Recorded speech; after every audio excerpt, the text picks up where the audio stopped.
और जो हो गया उसे सोचा नहीं करते। हासिल होती है उन्हें सफलता, हासिल होती है उन्हें ही सफलता, जो वक्त और हालात पर रोया नहीं करते।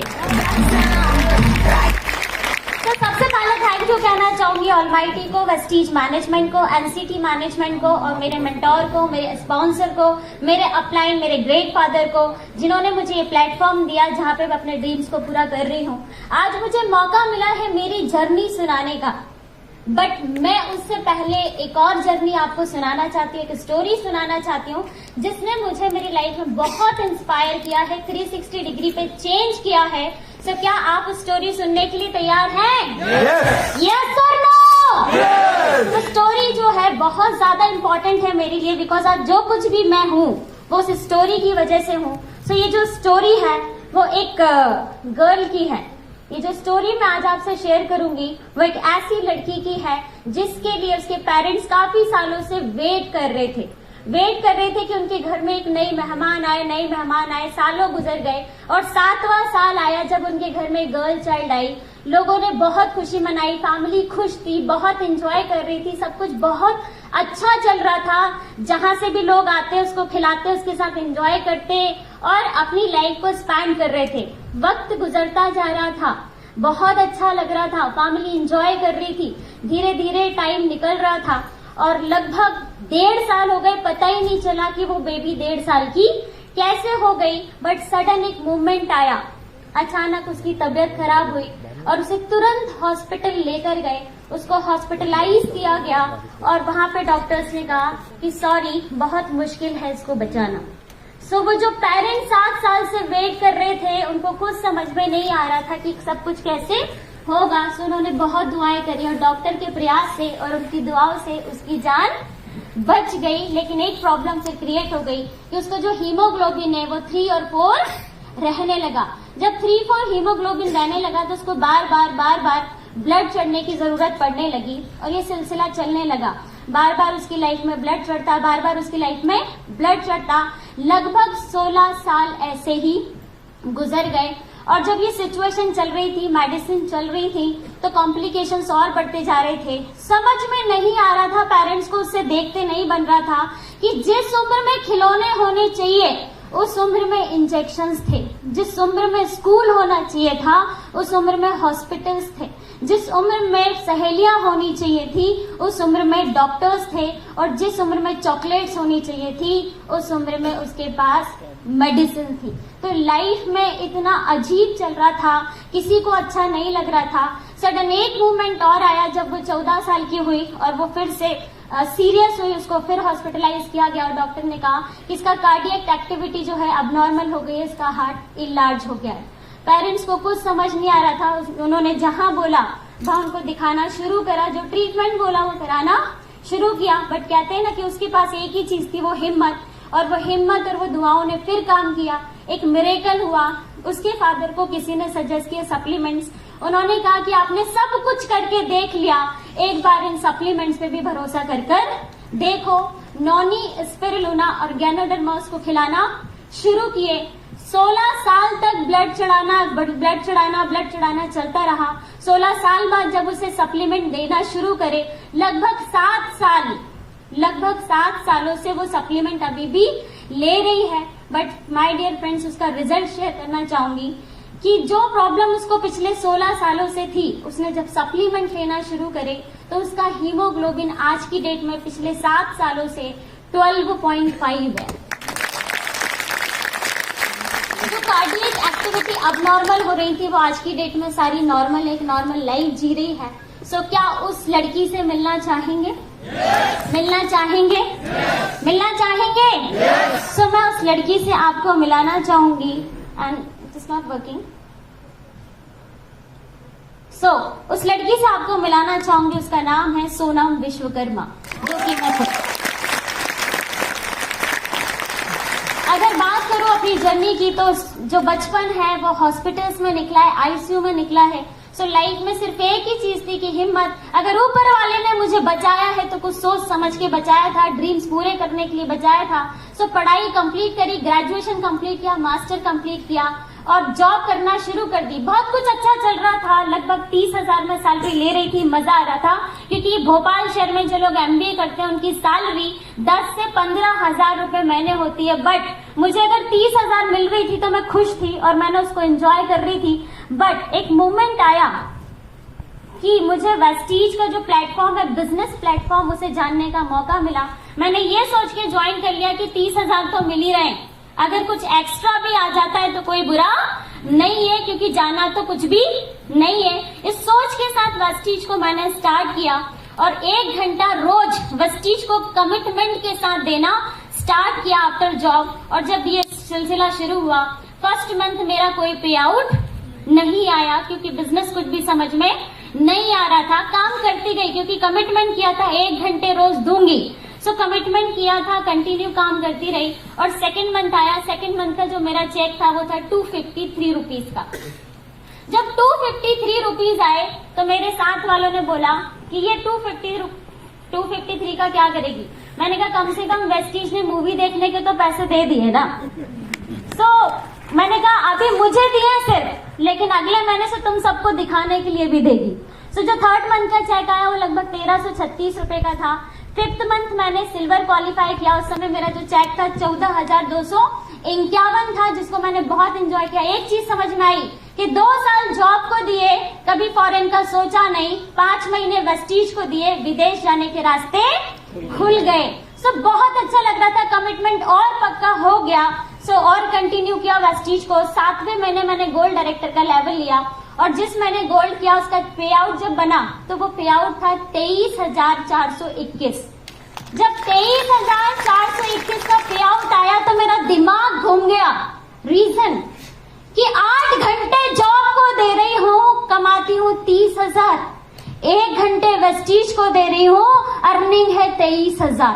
सोनम क्या कर रही है, क्या करना है लाइफ में। सो एक रात भर नींद नहीं आई, रात को डिसीजन लिया और बॉस के पास सुबह ही गई, सर मैं आपको 30 साल देने के लिए तैयार हूँ। कितने?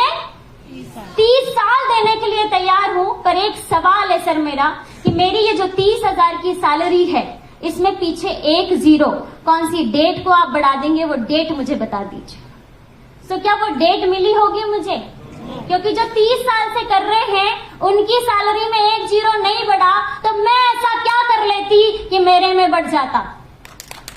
तो बिकॉज जॉब तो जॉब होती है। मुझे उस दिन पर्सनली ये चीज समझ में आई और मैंने रेजिग्नेशन दिया, वेस्टीज को फुल टाइम किया। 10वें महीने में स्टार क्वालिफाई किया, 13वें महीने में कारफन क्वालिफाई किया, 14वें महीने में डायमंड क्वालिफाई किया। दोस्तों बहुत मजा आ रहा था, क्योंकि रोज नए नए लोगों से मिल रहे थे। अब जिंदगी में कोई बॉस नहीं था, कोई सुनाने वाले कलीग्स नहीं थे, कुछ भी नहीं था, लेकिन मजा आ रहा था बिजनेस करने में, वेस्टीज को रन करने में। बट अनफॉर्चुनेटली जब 14 महीने हुए, मैं मीटिंग करने जा रही थी और सडन मीटिंग करने पहुंचने वाली थी और रास्ते में मेरा एक्सीडेंट हो गया। जब एक्सीडेंट हुआ, मुझे एडमिट कराया गया, मुझे पता चला कि मेरे राइट लेग की दोनों बोन फ्रैक्चर हो गई हैं और मेरी सर्जरी प्लान कर दी गई। और सर्जरी प्लान करने के बाद लगभग 6 से 8 महीने में वापस से बेड पर आ गई। दोस्तों उस टाइम बुरा नहीं लगा जब मैं गिरी और मैं टूटी, बुरा तो उस टाइम लगा जब मेरे ही फ्रेंड्स मुझे देखने आए, तो वो दुख कम करने नहीं आए थे। उन्होंने आते से मुझसे एक सेंटेंस बोला, तुझे तो हम पहले से ही समझा रहे थे, वो स्कूटी लेके बस तू जब लगी रहती है प्लान करना है, तेरे पैर तो स्कूटी तक पहुंचते नहीं है, तुझे स्कूटी चलाना आती नहीं है और तुझे प्लान करने की पड़ी रहती है। ऐसा तेरा क्या बिजनेस है, छोड़ इसको। पर तुझे समझ में नहीं आ रहा था, अब तोड़ ली ना टांग, अब तो समझ में आ गया होगा। सो उस मोमेंट पे इतना हर्ट हुआ, एक ही चीज समझ में आई कि सोनम क्या कर रही है। लेकिन फिर वापस से दिमाग में एक बात और आई कि अगर वेस्टीज को छोड़ दिया तो ड्रीम्स एक साइड हो जाएंगे, जिंदगी नॉर्मल हो जाएगी। लेकिन अगर इस डिसीजन को मैं आगे बढ़ाती हूँ तो सारे ड्रीम्स कंप्लीट हो जाएंगे। अगर प्रूव करना है तो जवाब देना पड़ेगा। सो उस दिन डिसीजन लिया कि अब सोनम जब जिस दिन बेड से उठेगी तो वेस्टीज की कार फंड से अपनी कार फंड से कार परचेज करेगी। सो बताते हुए बहुत अच्छा लगता है कि जब मैं बेड से उठी जब मैं बेड से उठी तो मैंने अपनी टॉप मॉडल टाटा नेक्सॉन लगभग 13 लाख की कार परचेज की। सब कुछ बहुत अच्छा चल रहा था। जब वो चेक 253 का आया, सेकंड मंथ 1336 का आया, उसके बाद जब अभी मैं उस फ्रेंड के पास गई इस कार को लेके, जिस फ्रेंड ने मुझे वो बातें करी थी, आज की डेट में वो मेरे साथ ज्वाइन है। और उसके आने के बाद जब मैंने उसे चेक बताया 1 लाख का, तो वो भी बहुत खुश थी और अब बोलती नहीं, दोनों मिलकर साथ में करते हैं। तो एक चीज समझ में आई कि शुरू में लोग तो आपको कुछ भी कहेंगे, अगर ड्रीम आपके हैं तो पूरा किसको करना पड़ेगा। तो वो डिसीजन मैंने लिया, काम को और आगे बढ़ाया और सारी चीजें बहुत अच्छे से चलती रही। माम ये चल नहीं रहा।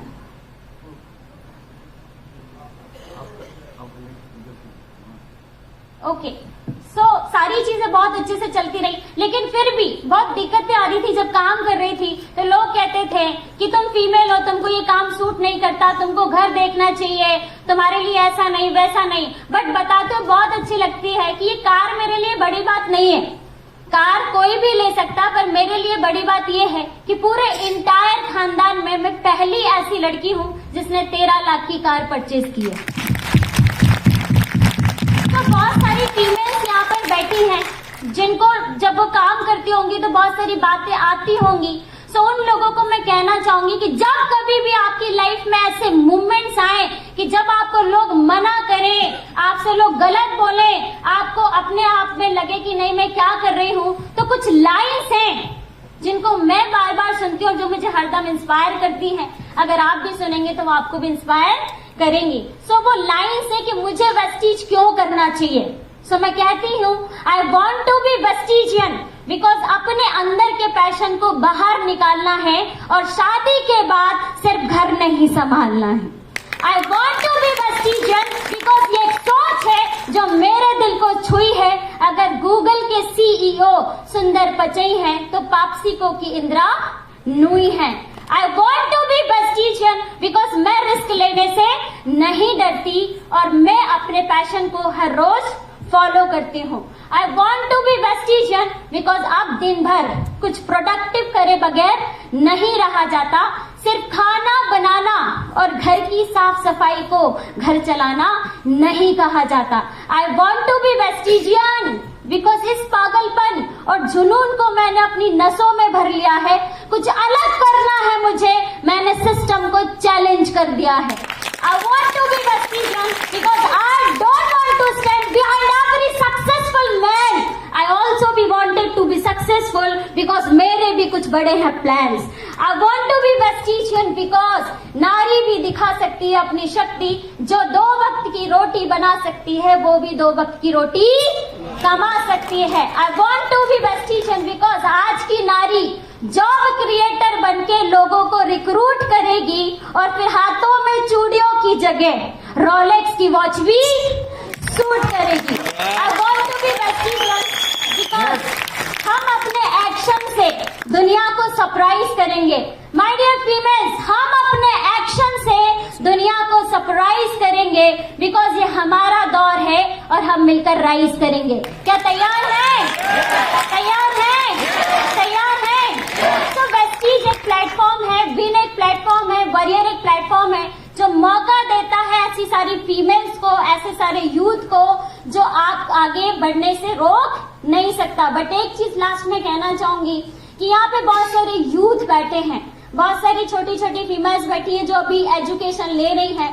सो आप लोगों से एक सवाल है मेरा कि मान के चलो आप काम करते हो और आप पहुंच जाते हो 55 साल के और 55 साल में आपकी ऑडी आ भी जाए तो क्या उस लेवल पे एंजॉय कर पाएंगे?